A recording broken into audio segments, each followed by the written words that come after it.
Selamat siang Indonesia, Anda menyaksikan seputar Bali terkini pukul 11 WITA bersama saya Santi Maharani. Pemirsa, kemacetan kini menjadi masalah yang krusial, khususnya bagi Bali Selatan. Dan kondisi ini juga sangat berpengaruh terhadap perkembangan sektor pariwisata, terutama kunjungan wisatawan.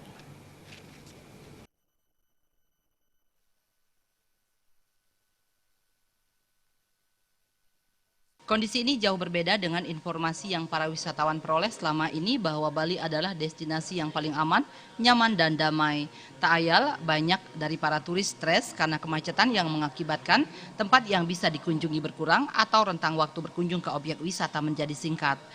Bahkan Ketua PHRI Badung I Gusti Ngurah Rai Suryawijaya menuturkan sudah banyak wisatawan terutama wisatawan domestik yang mengalihkan kunjungan dan justru berkunjung ke luar negeri akibat kemacetan. Kondisi ini menurutnya harus diperbaiki segera oleh stakeholder terkait seperti halnya dengan meningkatkan infrastruktur, penyediaan lambung parkir serta pembangunan shortcut. Ketika kita terjadi seperti ini, mereka akan berpikir 2-3 kali. Wah, ngapain ke Bali, mendingan saya ke Jepang sekarang ada promosi besar-besaran kan. Ada ke daerah Asia, ke Korea, dan ke Malaysia, Singapura, Thailand. Itu yang mereka lakukan sekali, khusus untuk domestik. Banyak sekali yang punya duit, ya memikirkan begini. Karena kalau tinggal di Seminyak, mau keluar aja sudah macet. Gitu, mau pergi kemana-mana macet. Jadi ini makanya saya kan kasih saran waktu itu kepada pemerintah, mohon infrastruktur yang diperbaiki, bukan menambah kamar.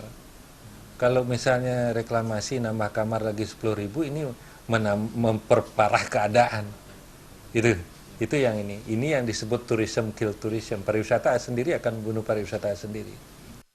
Suryawijaya yang juga sebagai Kepala Badan Promosi Pariwisata Kabupaten Badung menambahkan, promosi besar-besaran tentu akan percuma kalau tidak diimbangi dengan penyediaan infrastruktur yang memadai.